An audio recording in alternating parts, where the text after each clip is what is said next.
Hello guys and welcome back to the Asura Starter Guide series. This video is going to be about the basics of Asura.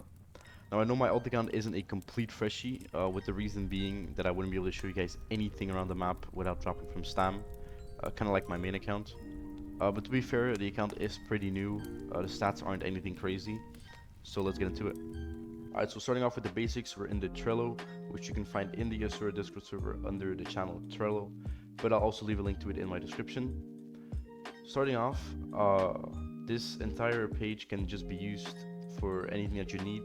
Like if you don't know something, this contains every piece of information that you can have on Asura, which we're just going to go over in parts that you might need. So Asura right here, that's just explanation on the game. This has to do with the tournaments, I believe it is, the rewards. And these are just important links that you might want. For example, the Asura Discord server, which I'll also leave in my description, all the important links that you need. This is the game link, the support link for, appealing bans and stuff like that. So we'll just start to go over what you guys actually need. So I'm going to start at the top with game mechanics, and then I'm just going to work my way down. If I skip one, that means I'm going to be covering that in the next video. So let's start with combat tag. This basically means that you're fighting or in combat or you just got hit, which also lasts for 45 seconds before it actually disappears. If you leave the game with this tag on your screen, you lose all the items that you bought, you lose 10% of the money in your bank and 20% of the money that's in hand. So that's what you have top of your screen. So you don't lose your skills or your phone and all that stuff, you actually just lose what you bought with yen, like food or vests, breathing masks, stuff like that. So moving on to controls, if you've been in game and you've just seen someone get absolutely smacked, they probably got gripped, which is what we're going to go over right now. So the movement control is pretty straightforward. It's Q to dash. You're able to do that twice, but you can't dash in the same direction twice. So you can go forward, but you can go forward, backwards, forward, left, etc. Right? You also can lose a dash depending on how heavy you are in game, but that's for something that's in the next video. Double click W to run. You're probably going to start out with jogging, so if you click E you can start sprinting. For fighting, M1 is to punch or clash. Clashing is basically where you both hit each other's punch.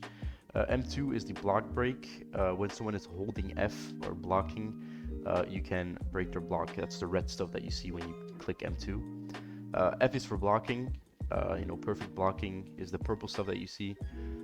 B is for gripping, that's smacking them. Then C is robbing. You're able to rob up to 20k cash depending on how much they are carrying at the time. If you have a specific talent, you're also able to rob 40k, but that's just depending on how much they're actually carrying. And then V is to carry them on your shoulder. So that's basically all the PC controls. Now I do not play on console, but for the ones that do, here are the controls for that. I'm not sure what any of this means because I've never played on Xbox. But yeah, then for phone or mobile, you all have your controls on screen, so there's anything that you have to like press and stuff.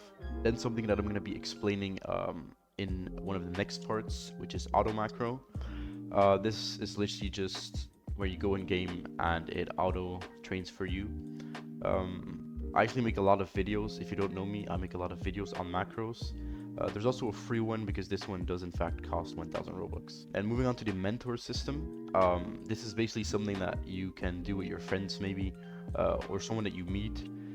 This basically gives you a buff when you have someone as your mentor, but they need to be 2 times your stats. So if you have, let's say 400 total power, then they're gonna have to have at least 800 total power, right?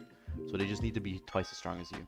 So once you surpass your mentor at that time, you lose all the buffs and the mentor system kind of just disappears, which you can only get back until your desired player is twice your stats again, or you can just pair with someone else.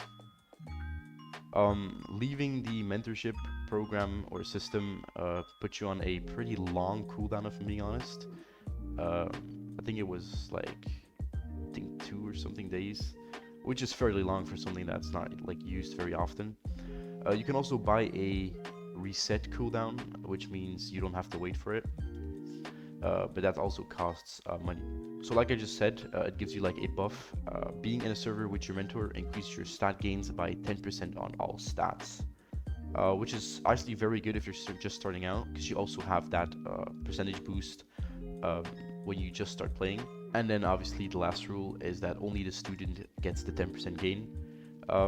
If you are the mentor, there's also a talent that gives you 10% on all stats when you're training, but that's just what I'll get into later on. So now moving on to the HPC, which is hunger, protein, and calories. So the hunger bar is the yellow one, the protein bar is the green one, and the calories is the red one. So the hunger is needed to farm stats and regenerate stamina at a rapid pace. Basically just means that if you have basically no food in your bar, you don't gain any XP, and the XP means the stats that you gain. And you'll also regen stamina way slower. And then if you get under 5% hunger, you will lose fat. So even for the more advanced players, if you don't know that, you can lose fat by just keeping your hunger low. And like I just said, if you reach 0%, you don't gain any more stats. There's also going to be a GUI that indicates that. So the protein, a filled protein gauge is required for better muscle development. So this is a quick tip: you get 20% increased muscle gain when your protein bar is over 70%. So basically, as someone that has a lot, and I mean a lot of muscle, I always keep my protein bar at max, just so I don't have to be like, oh, is it at 70%? So this just means that you get more muscle gain if you're doing push-ups, squats, sit-ups, bench press, or squat rack. If you reach under the 5% protein on the gauge, it will penalize you with a muscle loss, and trust me, that stuff sucks, because it will like put you maybe like 0.200 under your needed muscle, for example. So moving on to jobs, we have 3 job variants. We have a crate job 1, crate job 2, and a cleaning job. So the first crate job is going to be from Burger Queen to warehouse, from the sushi shop to the gym, and then you have the cleaning floors job inside Burger Queen. The starting money for this is 2,000, 2,000, and 2,400. You are able to get more out of these jobs once you reach a certain employee level. So I'll just show you guys the 3 jobs on screen real quick.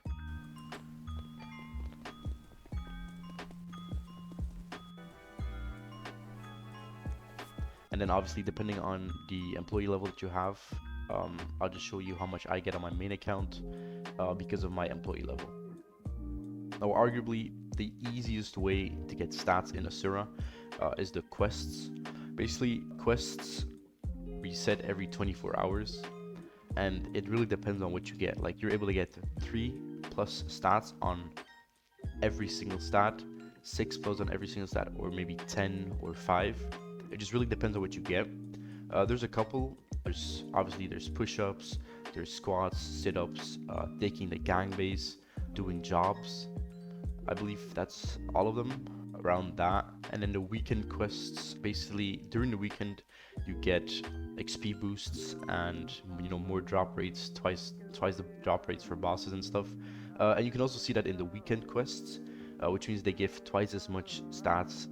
For example, this right here, 50 push-ups gives you 6 on all stats instead of 3, which will probably be the same for taking gangbase, for example. You will get 10 instead of 5, which is a huge boost, especially early game. Make sure you do your quests. But for the requirements to run at full speed, it's 5 kg vest. You need 400 speed at least, 10 kg, 500 speed. It's not a lot of difference, just 100 to swap out.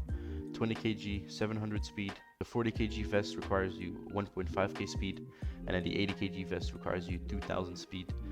But I wouldn't wear any vest up until you get 3 upper or lower. So what you might want to do is early game, get 3 upper and lower, and then just start wearing the 5 kg vest, because it does help you on roadworks. Alright, so moving on to one of the last parts, which is a yen and ATM, which I'm just going to merge together because they're basically the same thing. So for the yen, you can hold up to 500,000 in your inventory, which is top left of your screen where your yen is shown. Then the bank capacity is 10 million yen, which I believe depends on your employee level or rank it was, or something like that. You can transfer money to people as well through the Kami Bank, through your phone, or through ATMs. And it's basically the currency that you use for food, training, and items from the 7th Collection store, which is the clothes store basically. Then ATMs, you could just walk up to them and they're basically the same thing as a bank, but just ATM, and they're spread around the map for easier access. If you want to use the ATMs though, you're gonna have to buy a bank card for 5,000 yen. And once you do buy a bank card for 5,000 yen, you can open the bank app on your phone. So you don't even have to go to them anymore, and you can literally just transfer everything through your phone. Lastly, for in this video at least, in the Trello, is the Asura coins. And Asura coins is basically the buyable currency that Asura uses.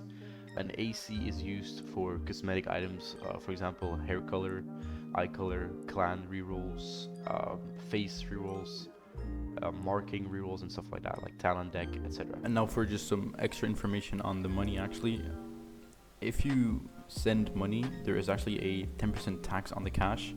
Kind of like Roblox does with the Robux, there is a 10% on yen in Asura. So when you send 1 million, the other person won't actually get 1 million exact. So just so you know that when you're sending money. Now to get into joining a gang, as some of you might want that because it does give stat boosts. In order to join a gang, you're gonna have to go to the Asura Discord. There's a lot of gang ads there of just people trying to promote their groups within Asura. I recommend joining a decently big one that's able to hold their safe servers. Basically means that they can hold servers for their gang, so you can actually keep those XP boosts coming basically. So what you're going to do is you're going to go to the Asura Discord. Link will be in the description as well. You're going to go to the channel where they promote their gangs basically. You can join that. They will ask you to send your TP, basically your total power, which you can get in that building next to me right there, the Asura Association. Some gangs will also have a TP limit, so that means that you have to have a certain TP before you're able to enter that gang basically. Starting off, you'd probably look for a gang that doesn't have a TP limit to enter, but that's just that. Once you do enter that gang, you'll have to join the Roblox group. You're gonna get that ID from Roblox. You're gonna open your phone, and then you're gonna click on this right here, the gang app. You enter the group ID right here, and then you click join gang, and then you will have entered that gang basically, which will show right here and also above your name when you're in game. So this is the end of this part of the series. I know this part was a bit more information rather than the in-game stuff, which I will be doing in the next parts. So I do hope you guys enjoyed and learned something, and I'll see you guys in the next part.